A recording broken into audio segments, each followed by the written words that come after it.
Hello friends, स्वागत है आप सभी का द रियल फैक्ट्स पर। तो how are you all? I hope you all are doing well. तो आज हम चाइना जो है उसके द्वारा ब्रह्मपुत्र नदी पर जो मेगा डैम बनाया जा रहा है उसके बारे में बात करेंगे। भारत इसके हाइड्रोलॉजिकल डेटा की मांग कर रहा है, तो हम देखते हैं कि भारत के द्वारा हाइड्रोलॉजिकल डेटा की मांग क्यों की जा रही है।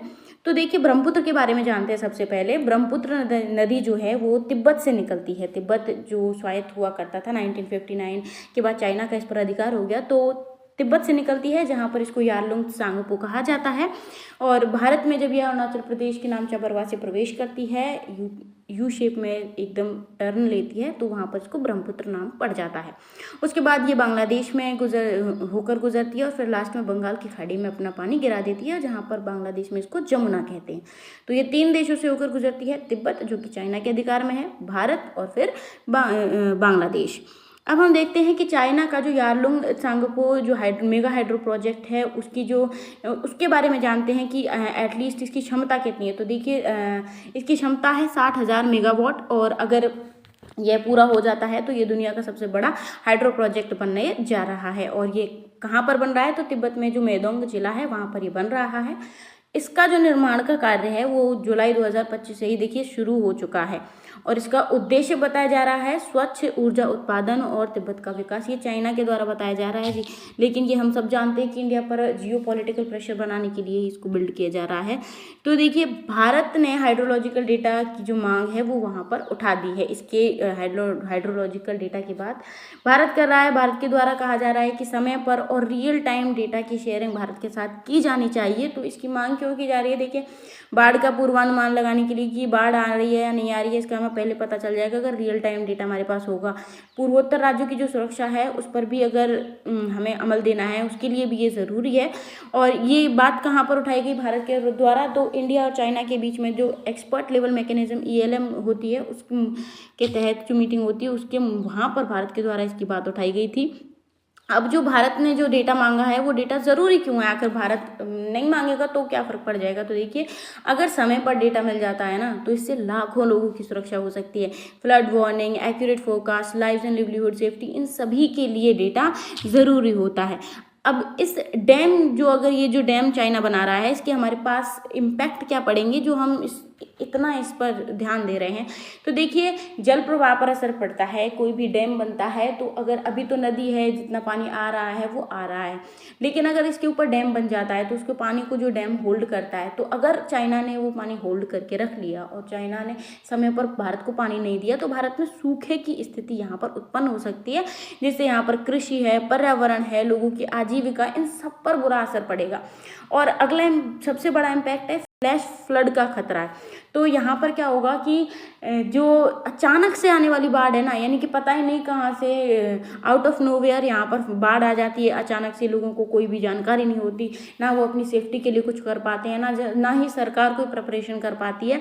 तो इन सभी के लिए ये भी खतरा बन जाता है अगर ये बाढ़ बन जाती, ये बांध बन जाता है। तो अगला है जियो पॉलिटिकल प्रेशर। इंडिया के ऊपर जियो पॉलिटिकल प्रेशर बनाया जा सकता है। देखिए, अभी सिंधु जल समझौता जो इंडिया ने होल्ड करके रखा है वो भी एक तरीके का जियो पॉलिटिकल प्रेशर ही है, लेकिन हम उस लेवल पर नहीं गए हैं। हम अभी भी डेटा शेयरिंग जारी करते हैं, डेटा शेयरिंग अभी भी कंटिन्यू है थोड़ी बहुत, अभी भी ये होल्ड करने के बाद भी हम दे देते हैं ताकि जनधन की वहाँ पर भारत हानि का जिम्मेदार ना हो। तो लेकिन चाइना जो है वो कर सकता है कुछ भी, उसके बारे में हम जानते ही हैं। और स्थानीय लोगों पर इसका प्रभाव पड़ेगा, ये मैंने आपको बता दिया है। भारत के द्वारा डेटा शेयरिंग की मांग क्यों की जा रही है? तो मैंने आपको बता दिया है कि अगर जो नदी है उसका स्वभाव बदल सकता है, कभी सूखा कभी बाढ़, इसके द्वारा लोगों को प्रभावित किया जा सकता है, भारत के ऊपर प्रेशर बनाया जा सकता है। और अगर हमारे पास सही डेटा होगा तो सही योजना बनाई जा सकती है। फ्लड का मैनेजमेंट, जल भंडारण, सिंचाई, आपदा प्रबंधन, इनके लिए सटीक डेटा की जरूरत होगी ना। तो भारत की चिंताएं क्या हैं? देखिए, भारत डाउनस्ट्रीम कंट्री है और चाइना जो है वो अपस्ट्रीम कंट्री है, तो उसके ऊपर पूरा कंट्रोल डैम के ऊपर चाइना का होगा, तो भारत के पास सबसे ज़्यादा जोखिम होगा। रियल टाइम डेटा अगर हमको नहीं शेयर किया जाता है तो फिर बाढ़ जैसे खतरों का पता लगाने में हमें देरी हो सकती है, जिससे बहुत ज़्यादा नुकसान हो सकता है। डेटा शेयरिंग अगर चाइना नहीं करता है तो इससे दोनों देशों के बीच में पारदर्शिता की कमी होती है। बाढ़, सूखा, जल संकट, इन सभी का खतरा बढ़ता है और भारत के द्वारा इसकी मांग इसलिए की जा रही है।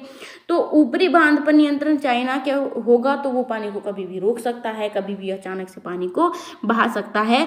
तो भारत के द्वारा डेटा शेयरिंग की मांग की जा रही है ताकि दोनों देशों के बीच में सहयोग बन सके, संवाद बन सके।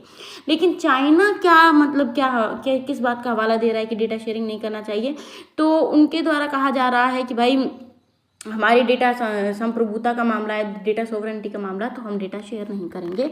तो भारत के द्वारा जो ये मांग की जा रही है, ये दोनों देशों के बीच में अच्छे संबंध हों, इस तरीके की बातें की जा रही हैं। भारत के द्वारा कहा जा रहा है कि डेटा से सहयोग बनता है, डेटा शेयरिंग से टकराव नहीं होता है दोनों देशों के बीच में। तो इससे दोनों के बीच में विश्वास बनेगा, तो ये सारी चीज़ें होंगी। लेकिन आगे आने वाले समय में देखा जाएगा कि चाइना ये डेटा शेयरिंग करता है या फिर नहीं करता है।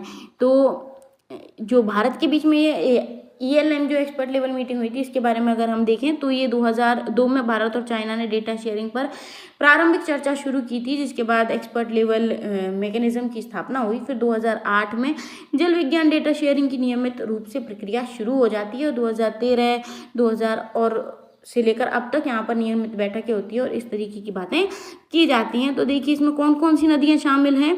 तो इसमें सिंधु, ब्रह्मपुत्र, गंगा, यालुंग, सांगपो, वेरिंग, यानी कि जो ये उपनदियाँ हैं, ये सारी चीज़ें इसमें शामिल हैं। तो आई होप आपको ये वीडियो पसंद आई होगी। तो चैनल को सब्सक्राइब करें, वीडियो को लाइक करें। मिलते हैं नेक्स्ट वीडियो में, तब तक के लिए धन्यवाद।